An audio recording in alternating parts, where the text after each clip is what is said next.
Alright, what's happening, y'all? It's your boy Rico from StreetScores. Sorry I've been gone so long, but now I want to dive into some roster prediction stuff, man. I want to predict the 53-man roster. It's way too early, like you can see in the title, man. So I reserve the right to be extremely wrong here, but I'm gonna try my best, and y'all already know how this thing works as well too. I'm gonna make sure I show y'all, like, there are certain guys not only guaranteed to make the roster, but starter level, at the very least gonna be heavily in the rotation. Then you have names in yellow that I feel like are safe, but are more so backups, rotational guys. And then you have names in white. So some position groups, I may have a name in white that probably won't make the roster, and I've also have some names in white that I'm predicting to make the roster, but their name is in white for a reason. There's a high chance, there's a good chance at least, there's somebody else that whose name you don't see on the screen in that position group may end up taking his spot.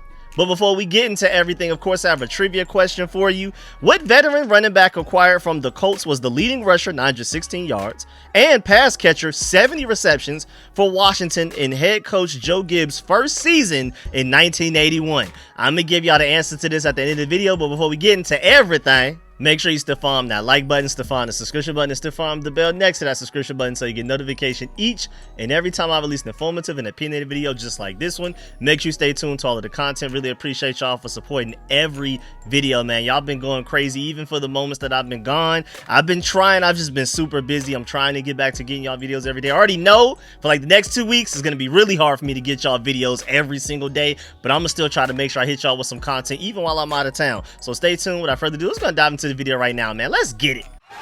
Adam.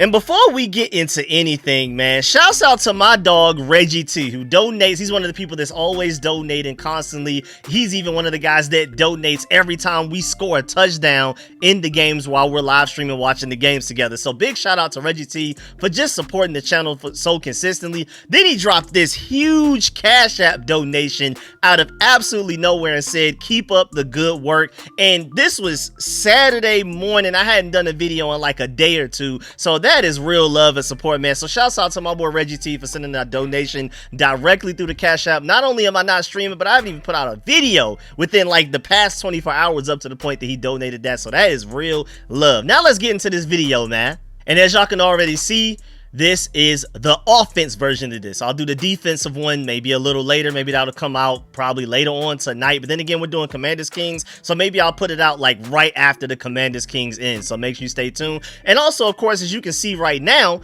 you see the position group at the top. You have the number of players that I'm predicting to make the final 53-man roster for that position group, like you see on the screen right now. But then I'm also showing you how many we kept in the initial 53-man rosters, the final ones that from last year, from 2024, just so that you see that reference for every single position group. Now with the quarterbacks, of course, Jaden Daniels' name is in orange. I should have made it like green or something, honestly, and I mentioned this like weeks ago when I did another video similar to this, and I just forgot until literally just now, right now as I'm talking to y'all. But I think I want to put elite players like pro bowlers, all pro guys' names in green. I feel like I should be able to put that, you know, do a distinction there. So Jaden Daniels should be in green, but either way, most importantly, he's a starter. Not only a starter, a high-end starter, elite quarterback, top 5 already. That's not even just coming from me, a Commanders fan. You have a lot of neutral analysts saying the same exact thing. People that really know their football, people that have no bias towards or against the Commanders, a lot of them are saying, really, it's only Eagles fans saying that Jaden Daniels isn't a top 5 quarterback. That's literally it.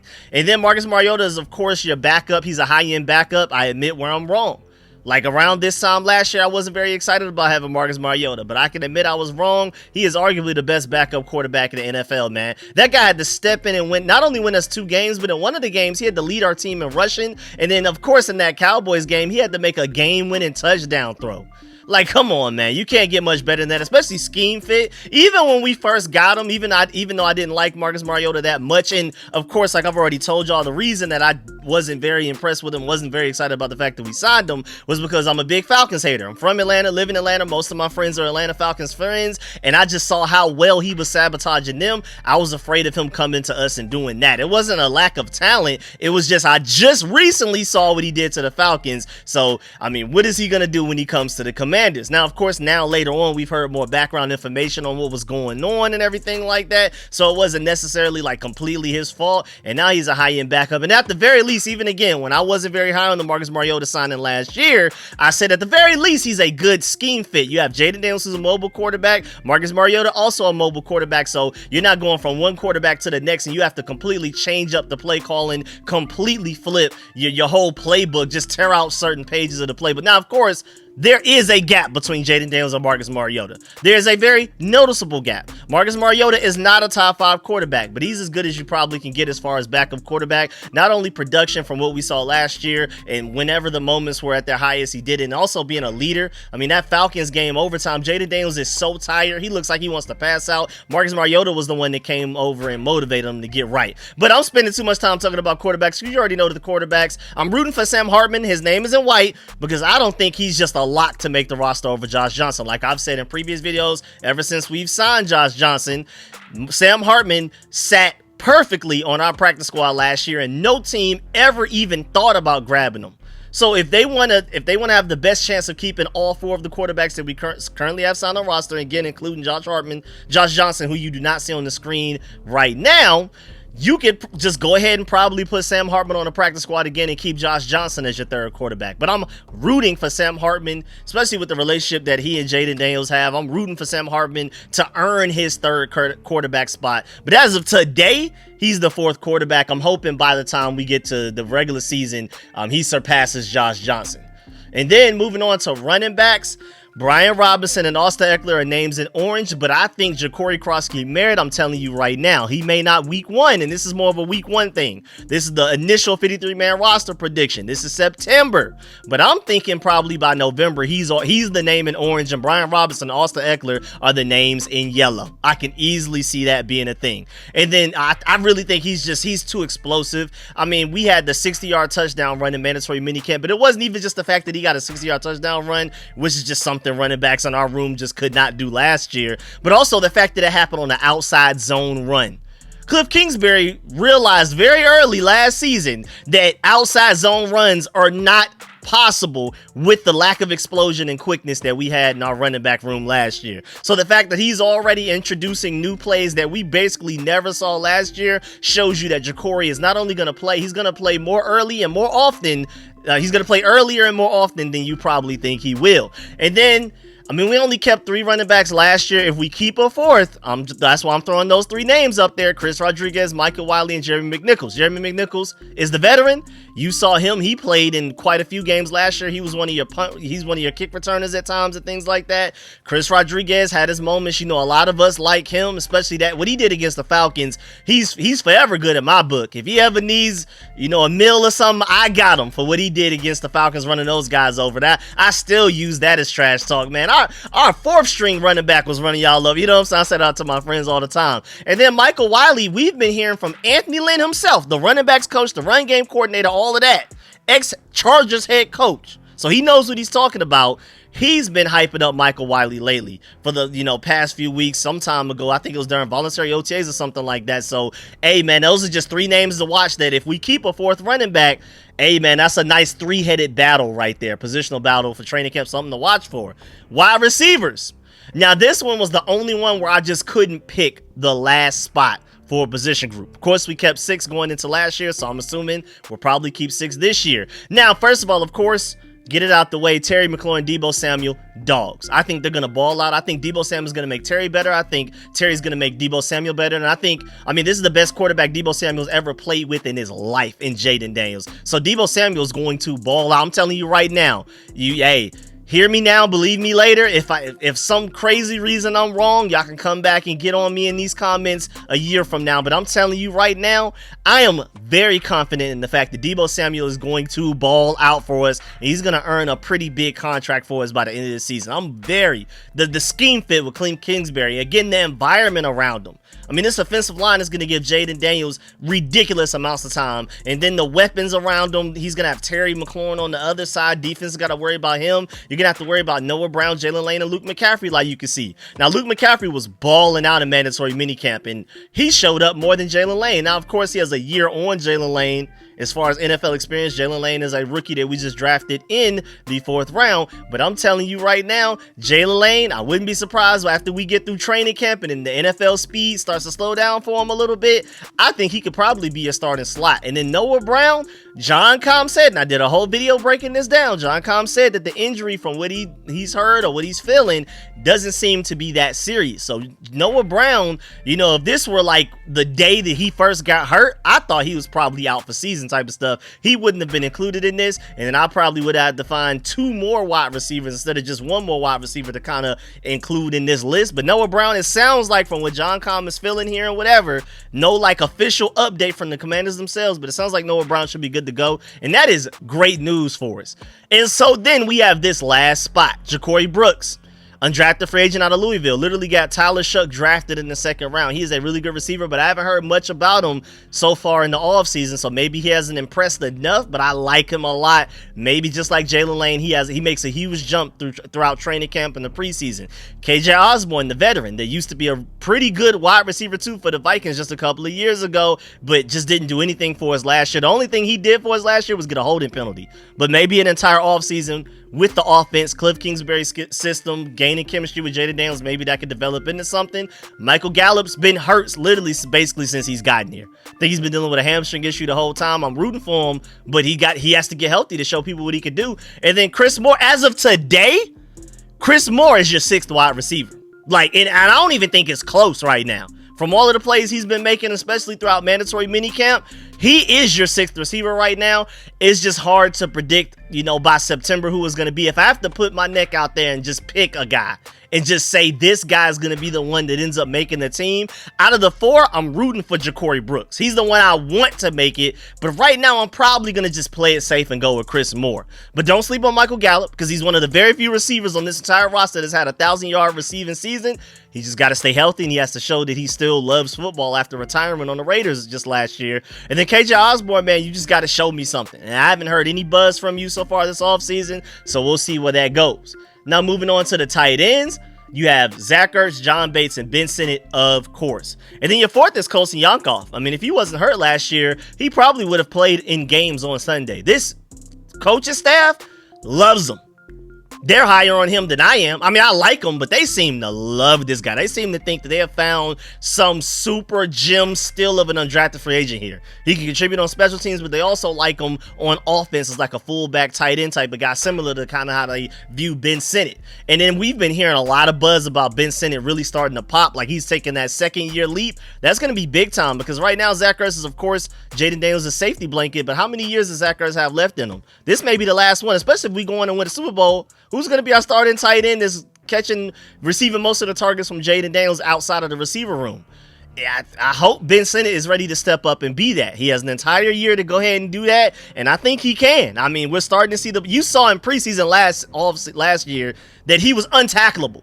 I love Zach Ertz, but he doesn't have the yak ability of a Ben Sinnott. He doesn't have the youth of a Ben Sinnott more than anything else. So Ben Sinnott, if he really turns into this great receiving threat, that could be huge for us, because John Bates right now is the better blocker out of the group of tight ends we have on this roster. Zach Ertz is clearly the better of the receivers. Ben Sinnott is probably the perfect marriage of both, where he can block almost as well as John Bates, and then I'm hoping he develops into somewhat of the receiver that Zach Ertz is, and he could be our true dual threat tight end, like a Sam Laporta level type of guy. I really believe that he may be able to come something like that. And then the only reason I included Tyree Jackson here is because apparently I've heard some buzz around him making plays this offseason. He's a quarterback turned tight end, kind of like an Armani Rogers type of guy, so be on the lookout. That guy has an elite ceiling. It's just about, figuring it all out, putting it all together. Then you have your interior offensive line. Shouts out to the starters, man. Brandon Coleman, your starting left guard, that's already been confirmed. But I told y'all that months ago. Since the time that I didn't necessarily predict us to draft Josh Connolly, but I told y'all, don't be surprised if the Commanders go Josh Connolly in the first round, which means Brandon Coleman would start at left guard. I've been warning y'all for months now, and that seems to be where we're headed. We took Josh Connolly 29th overall in the first round. I honestly didn't even think he would make it that far in the draft, and thank goodness we got him there because the Chiefs looked like they were primed to get him a couple of picks later.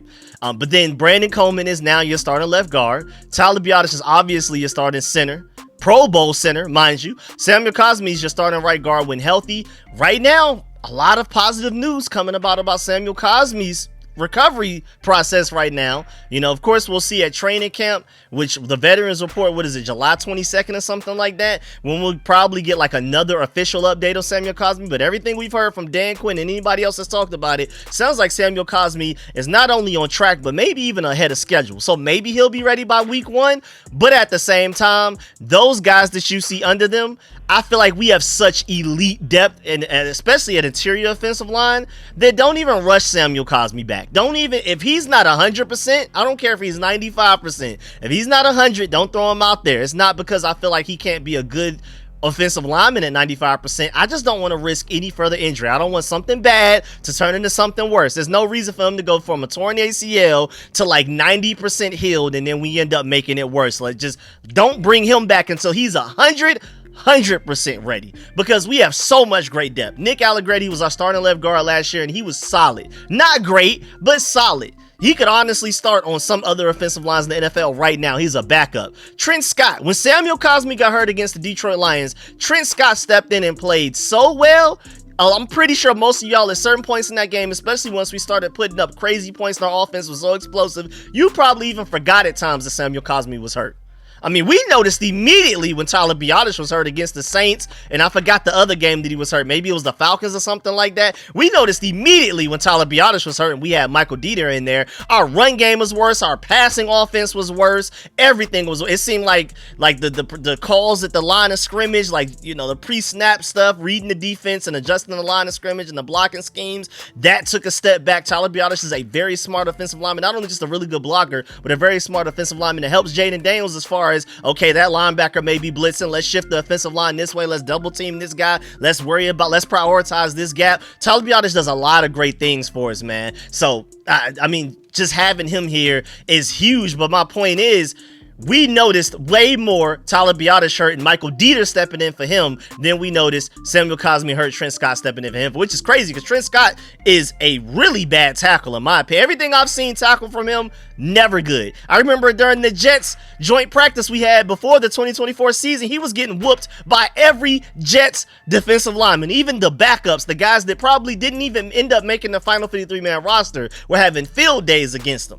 So maybe guard is just his natural position. I don't know. He stepped in against the Detroit Lions in that playoff game where we obliterated those boys in Detroit after all of that trash they were talking. And Trent Scott, I mean, Samuel Cosmi, remember, got hurt on our first touchdown, like first quarter. Trent Scott was playing the rest of that game at right guard, and our offense put up, was that probably the most points we put up all season, or at least close to it? I know the Cardinals game we went crazy as well, but, and then you have Nate Herbig. He was supposed to be the starting center for the Steelers last year. The starting center on a good offensive line. Then he got hurt either like right before the season started or very early in the season. Ended up having to sit out the entire season. We pick him up as a free agency still, in my opinion. So now we have at least two, you could argue, two starting caliber offensive linemen as backups for us right now. So somebody between Nate Herbig, Trent Scott, and Nick Allegretti is going to end up winning that spot to start in Samuel Cosmi's place if he's not ready to go by week 1. Again, don't rush him because we're in good hands. And those two, I'm talking about a Nick Allegretti who started left guard last year, Nate Herbig who was supposed to start at center for the Steelers last year. That's not even including Trent Scott, who literally stepped in to exactly Samuel Cosmi's spot and played very well. And then I guess as like a 7th guy that maybe he makes the roster, Michael Dieter, but I doubt it. He's definitely on the outside looking at it. I don't want him playing for us for any reason.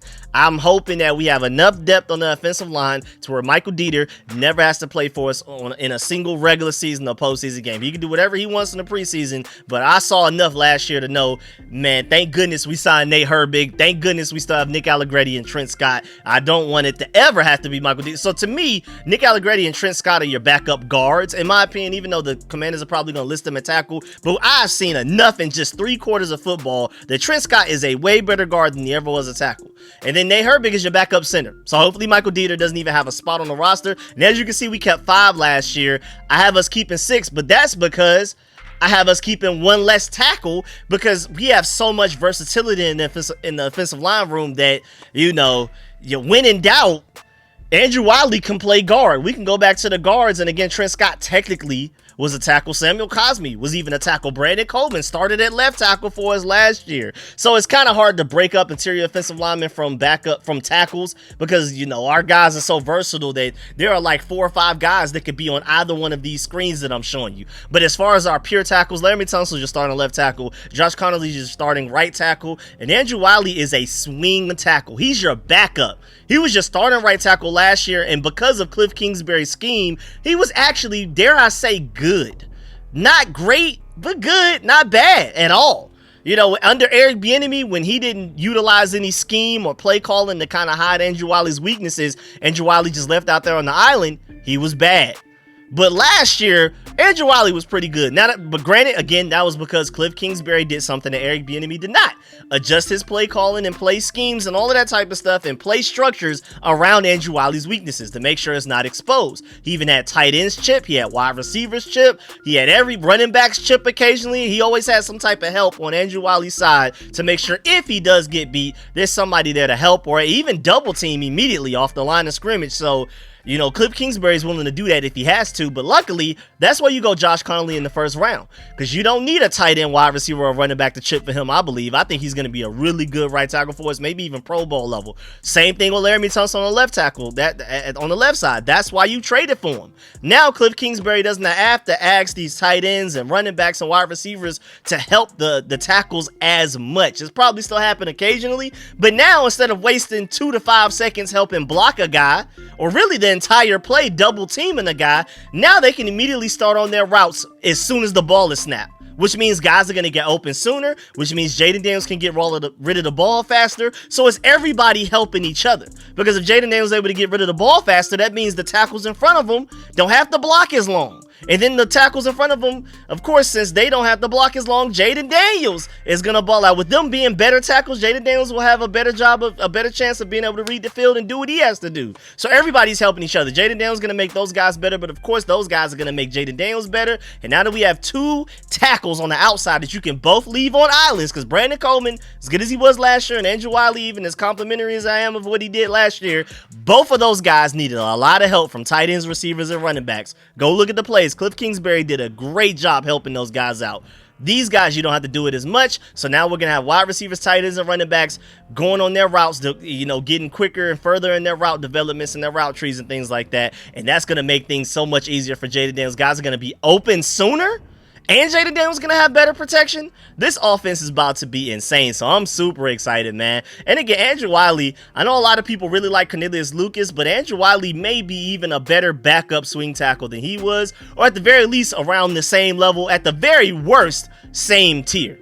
So we're good to go. I was a little worried after we lost Cornelius Lucas, but you traded for Laramie Tunsil, then you drafted Josh Connolly. So now one of our biggest weaknesses and worries just a few months ago, back in like February, March, is now our biggest strength. You know what I'm saying? Our tackle position is insane. Really, the entire offensive line. I think we're going to go up until the point where like a top 5 offensive line. I think our starters are top 5, top 7 offensive line worth. But also, I feel like we have arguably the best depth in offensive line wise out of the entire NFL, in my opinion. I can't think of a team that's better depth than us. Now, of course, I don't know all 53 players of every single NFL team, but I mean, this is easily top to bottom the best 9 offensive linemen we've had in my lifetime, maybe, like from top to bottom. And maybe even as a starting group, just from left side to right side, 5 starters, probably the best offensive line we've had in my lifetime. Because Chris Samuels was out there, and it was that entire offensive line. But we had some weak links there. And even when Trent Williams was here, we had some weak links there, boy. Remember Sean Laval and them boys, man? It wasn't pretty. You know what I'm saying? So thank goodness, because I mean, a lot of people have said this, and I've probably said this a few times as well, but it's more important to have 5 solid offensive linemen than to have 2 Hall of Famers and 3 bad ones. You're only as strong as your weakest offensive lineman, literally. You're only as strong as your weakest link. You can say that for a lot of things in life. It's especially true with offensive line. You can get away with a couple of weak receivers. You can maybe even get away with a weak defensive lineman, maybe even a weak corner. You cannot get away with one bad apple on the offensive line. And like I've said too, chemistry matters. That's why Laremy Tunsil, I'm happy that he finally reported. I can't wait to get Samuel Cosmi back healthy, because chemistry matters a lot for the offensive line, man. You could put 5 Hall of Famers together, and if they just showed up and met each other that day, they're gonna go out there and allow some sacks that day. But if they have time to learn and gain chemistry and to figure out, okay, in these situations, when in doubt, second nature, you don't have to think. We don't even have to communicate. I know what you're thinking. You know what I'm thinking. We're going to do this in certain situations, certain stunts, certain twists and things like that. So chemistry matters a lot. Chemistry is a big component about offensive line. And again, you need to be solid from left to right. And this is arguably, again, the most solid offensive line I've seen in my lifetime of being a burgundy and gold fan. From all the way left to right starter, and then depth as well. I mean, you literally have Andrew Wiley, Nick Allegretti, and Nate Herbig literally could start on other teams' offensive lines, and all 3 of those guys are backups. So remember, just a couple of years ago, we were one of those teams that's like, man, please give us one of your backups. They could start on our team. Now we're the team with a bunch of backup offensive linemen that can start on other teams, man. I mean, Adam Peters and Dan Quinn, what they've come and done to this roster in just a matter of 1 year and a couple of months is absolutely insane. And I'm super excited, man. This offense, I think, is going to be top 5 and a lot of the stats, and I think we're about to go win a Super Bowl. I'm not going to lie to you, because I mean, I've said it before in several videos the past few weeks, man. If you've noticed, every time an NFC East team has been really dominant, really good, Dak Prescott was behind arguably the best offensive line in football when Dallas had that. The Eagles, for the past few couple of years, they've had arguably the best offensive line in all of football. I think the Commanders have the chance to compete for that title this year. We may not necessarily have the #1 offensive line, but we're going to have one of the best. And you got to have that against the Eagles with all of them Georgia Bulldogs. The Giants have Brian Burns, Kayvon Thibodeau, and now Abdul Carter. And the Cowboys have Micah Parsons, and even Dante Fowler, who played for us last year, and Donovan Ezeraku. So, hey, man, with all of this defensive line, all of these sack masters in this division, having a top 5 offensive line to neutralize all of that, and then the best quarterback in the entire division in Jaden Daniels, I think we're going to eat up, man, on our way to winning the division and winning the Super Bowl, man. Let's do it. But yeah, man, that's the end of this video. Please get in the comment section. Let me know if you feel about everything discussed in the video. Please still follow that like button, still follow the subscription button, still follow the bell next to that subscription button so you get notification each and every time I release an informative and opinionated video just like this one. Make sure you stay tuned to all of the content. Really appreciate y'all for supporting every video. As promised, the answer to the trivia question was Joe Washington, right? Yep, Joe Washington. So shouts out to all of y'all with the elite ball knowledge to know that before I gave you the answer and without having to Google it, man. Salute to y'all. If you made it this far in the video, big salute. Make sure you leave a like on the way out and let me know in the comment section, especially in videos like this, where how you feel about how I feel. Do you agree or disagree with any of my points? If you had to pick different players, how would you change it up? Would you keep more quarterbacks, more running backs, less of another position? Would you change out the names? Would you keep 6 receivers, but you already know which of the 4 last guys fighting for that one spot you would pick instead of Chris Moore? Or are you rooting for Ja'Cory Brooks like me? How do you feel about the tight end position? How do you feel about the running backs? All of that type of stuff, man. So let me know how y'all feel about all of that in the comment section. I'm about to be super busy for the next couple of weeks, but I'm gonna try my best to read and reply to comments. I really appreciate y'all. Appreciate all of the support I'm seeing in the comments as well. Leave a like on the way out. I'm out.